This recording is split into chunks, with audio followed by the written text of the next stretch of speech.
নমস্কাৰ, মোৰ নাম ৰিংকু তালুকদাৰ। মই আজি ক'বলৈ ওলাইছোঁ মঞ্জু দেৱীৰ কাহিনী। এই মঞ্জু দেৱীৰ ছোৱালী জীয়েক তানিয়াই পুলিচক কৈছে, পুলিচে সাংবাদিকক কৈছে, সাংবাদিকে মোক কৈছে, মই আপোনাক কৈছোঁ, এনেকৈ কাহিনী চলি আছে। তো এতিয়া কথা হ'ল কি, তেওঁ কৈছে যে এটা দামী ক্ৰীম তেওঁ অৰ্ডাৰ দিছিলে অনলাইনত তেওঁ অৰ্ডাৰ দি থাকে। আপোনাৰ দামী ফেচ ক্ৰীম, মুখত ধোৱা ক্ৰীম, এইবোৰ তেওঁ অৰ্ডাৰ কৰি থাকে। আৰু সেই বিষয়টো মঞ্জু দেৱীয়ে পচন্দ কৰা নাছিলে। কাৰণ কিয়, ইয়াত এটা এংগেল আছে দেই। ইয়াত এংগেলটো হ'ল ফাইনেন্সিয়েল কণ্ডিশ্যন, মানে যিটো মানে আমাৰ টকা পইচাৰ দিশ, এইটো মানে বহুত মানুহে এই এংগেলটো মানে নাচায়, মানে গভীৰলৈ যাব নিবিচাৰে। কাৰণ কিয়, সেই মানুহজনৰ যিজন মঞ্জু দেৱীৰ গিৰিয়েকে উপাৰ্জন কৰে। তেওঁ আপোনাৰ টেনিছ খেলৰ কোচ হয়। তো তেওঁৰ মানে লিমিটেড ইনকাম। এতিয়া বহুত মানুহে ভাবে যে গুৱাহাটীত ফ্লেট কিনিছে মানে বহুত ধনী মানুহ। আগতে ময়ো ভাবিছিলোঁ, মই যেতিয়া সৰু আছিলোঁ তেতিয়া মানে কাৰোবাৰ ঘৰত যদি টিভি আছিলে, টিভি থাকিলে মই বহুত ধনী মানুহ বুলি ভাবিছিলোঁ। আৰু কাৰোবাৰ ঘৰত মানে বাইক, স্কুটাৰ, গাড়ী এইবোৰ যদি থাকে তেতিয়া মই বহুত ধনী বুলি ভাবিছিলোঁ। আৰু ফ্লেট ল'লেতো বহুত ধনী আৰু তেনেকুৱা বুলি মই ভাবিছিলোঁ। কিন্তু বাস্তৱ ছবিখন তেনেকুৱা নহয়। আচলতে বাস্তৱতে মানে ফ্লেট কিনিলে যে বহুত টকা থাকিব তেনেকুৱা একেবাৰে নহয় দেই। এতিয়া কিছুমানৰ টকা আছে, যাৰ মানে ইনকাম চ'ৰ্চটো বেছি, মানে দুটা বা তিনিটা চ'ৰ্চৰ পৰা টকা আহে। এতিয়া কিছুমান মানুহে আপোনাৰ ঘৰ ভাড়া 5 লাখ টকা পায়। তো তেওঁলোকে বিলাসী জীৱন কটোৱাটো তেওঁলোকৰ কাৰণে স্বাভাৱিক কথা। কিন্তু বিলাসী জীৱনটো সকলোৰে বাবে নহয়। এতিয়া চাওক, মাকৰ চিন্তাটো হ'ল, মঞ্জু দেৱীৰ চিন্তাটো হ'ল, তেওঁ যিমান দামী ক্ৰীম কিনে, মুখত ধোৱা ক্ৰীম, এই ক্ৰীমটো আপোনাৰ সেই ক্ৰীমটো কিনাৰ সলনি সেই টকাটোৰে তেওঁ হয়তো ঘৰৰ চাউল, দালি, মিঠাতেল এইবোৰ আপোনাৰ কিনিব পাৰে। এইটো স্বাভাৱিক কথা, সকলোৱে ভাবে। এতিয়া মোৰ ফাইনেন্সিয়েল কণ্ডিশ্যন বেয়া। মই এতিয়া আপোনাৰ 100 টকাই দি এটা কিবা মুখত ধোৱা কিনাতকৈ মই সেই 100 টকাটো মই বেলেগ কিবা কিনিম। এইটো এটা মানে প্ৰেক্টিকেল কথা হয়। তো এই বিষয়টো লৈ মাক জীয়েকৰ সংঘাত হৈ আছে, এইটো এটা এংগেল। তো সেইকাৰণে সংঘাতটো গৈ আপোনাৰ মানে হত্যালৈকে গুচি গ'ল। এতিয়া আৰু এটা বিষয় হ'ল, আজি মই কিছুমান ইউটিউবাৰৰ ভিডিঅ' চালোঁ, তাৰে ভিতৰত এজনী হ'ল আপোনাৰ ৰুণজুণ বাৰা।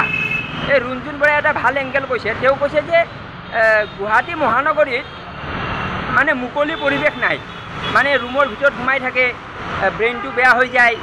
ৰাতিপুৱা স্কুল যায়, স্কুলৰ পৰা আহি আপোনাৰ কোচিং যায়, কোচিঙৰ পৰা আহি খেলিব যায়। তো মানে এটা বিষাক্ত জীৱন হৈ গৈছে গুৱাহাটীৰ নাগৰিকৰ। এইটো আপোনাৰ গুৱাহাটীৰ প্ৰতিজন নাগৰিক, 15 লাখ নাগৰিক আছে, 15 লাখ নাগৰিকে বিষয়টো মানে আলোচনা কৰিব লাগে। মই সৰুৰ পৰা গুৱাহাটীত থকা, মই সৰুতে গুৱাহাটীখন মুকলি পাইছিলোঁ। মই স্কুলত যাওঁ, স্কুলৰ পৰা আহি মই খেলিব যাওঁ, মুকলি পৰিৱেশ, বৰশী বাওঁ, মাছ ধৰোঁ, এইবোৰ মই কৰিছিলোঁ। কিন্তু এতিয়া এইবোৰ নাই। এতিয়া মানে এনেকুৱা হৈছে, মই ভিডিঅ'টো যে বনাই আছোঁ, মই গণেশগুৰিত বনাই আছোঁ, এই মানুহবোৰ দেখিছে, এইবোৰ যে গৈ আছে, এই মানুহবিলাকৰ ব্ৰেইনবিলাক বেয়া হৈ আছে। এইবিলাক আপোনাৰ কিয় বেয়া হৈ আছে মই কৈ আছোঁ। যেতিয়া গাড়ী চলায় তেতিয়া শান্তি নাই, যেতিয়া ফুটপাথত খোজকাঢ়ে তাতে শান্তি নাই, য'ত অফিচত যায় তাতে শান্তি নাই। তাৰে পিছত ঘৰত গৈ পালে যেতিয়া ঘৈণীয়েকে কিবা এটা কৈ দিব, তাৰ ছিঙি যাব, এইটো চিধা কথা। তো তাৰ ছিঙি গ'লে সি হয়তো ঘৈণীয়েকক মাৰি দিব পাৰে না। তো তাৰ কাৰণে আমাৰ গুৱাহাটীবাসী সচেতন হ'ব লাগে। সচেতন মানে কি, গুৱাহাটীত খেলপথাৰ লাগে, মুকলি এৰিয়া লাগে। গুৱাহাটীৰ চাৰিওফালে বেদখল হৈছে, এইবিলাক বিষয় আছে। এইবিলাক বিষয় কোনেও আলোচনা নকৰে। চব মানে আপোনাৰ যিবিলাক অফিচাৰ আছে, অফিচাৰবিলাকে আপোনাৰ ৰাতিপুৱা হ'লে অফিচত যাব, ৰাতি হ'লে মাইকীৰ লগত শুব, সেইটোৱে কৰে। বেলেগটো একো নকৰে। বেলেগ কি কৰে? যদি কিবা কৰে মোক কওক কি কৰে। তো একো নকৰে। ৰাতি মাইকীৰ লগত শুব, দিনত অফিচ যাব, অফিচৰ পৰা আহি আকৌ মাইকীৰ লগত শুব, সেইটোৱে কৰি থাকে। গুৱাহাটীত যে এনেকৈ জাবৰা হৈ গৈছে তাৰ বাবে কোন দায়ী? তাৰ বাবে আপোনাৰ অফিচাৰবোৰ দায়ী, যিটো ডিষ্ট্ৰিক্ট এডমিনিষ্ট্ৰেশ্যন, জিলা প্ৰশাসন দায়ী। কাৰণ বেদখল হৈছে, উচ্ছেদটো নকৰে, উচ্ছেদ কৰ। আৰু বেদখল হ'ল কেনেকৈ সেইটো এটা বিষয়। গুৱাহাটীত যিমান ফ্লেট বনাইছে 50% ফ্লেট ইলিগেল কনষ্ট্ৰাকশ্যন হয়। এই কথাটো কোনোবাই কৈছে নেকি? অকল ৰিংকু তালুকদাৰে কৈ আছে, বেলেগ কোনোবা মানুহ কৈছে, কোনোবা ইউটিউবাৰে কৈছে, কোনোবা সাংবাদিকে কৈছে? কোৱা নাই। ক'বৰ কাৰণে কটিত দমেই নাই, ক'বৰ কাৰণে কটিত দমো লাগিব। এইটো দম নাই মানে সাংবাদিকৰ। আৰু তেওঁলোকক যোগ দিও লাভ নাই, কাৰণ কিয় তেওঁলোকক মালিকে দৰমহা দিয়ে, মালিকে যিটো ক'ব সেইটোৱে তেওঁ কৰিব পাৰিব। তেওঁতো নিজৰ মতে কথা ক'বই নোৱাৰে। এতিয়া মই নিজৰ মতে কথা কৈ আছোঁ, মই ভিডিঅ' বনাই আছোঁ, মই নিজৰ মতে বনাই আছোঁ। সাংবাদিকে নিজৰ মতে কথা ক'বই নোৱাৰে। নিজৰ মতে কথা ক'লে কটিত লাট খাব, চেনেলৰ মালিকে কটিত লাট মাৰি দিব। তো লাট মাৰি দিলে তাৰ ঘৰত চৌকা নজ্বলিব, তাৰ মাইকী লঘন পৰিব, তাৰ মাইকী কান্দিব, এইবিলাক হ'ব। তো সেইকাৰণে মঞ্জুদেৱীৰ কথাটো মানে বহুত এংগেল আছে। এটা এংগেলৰ পৰা চালে নহ'ব।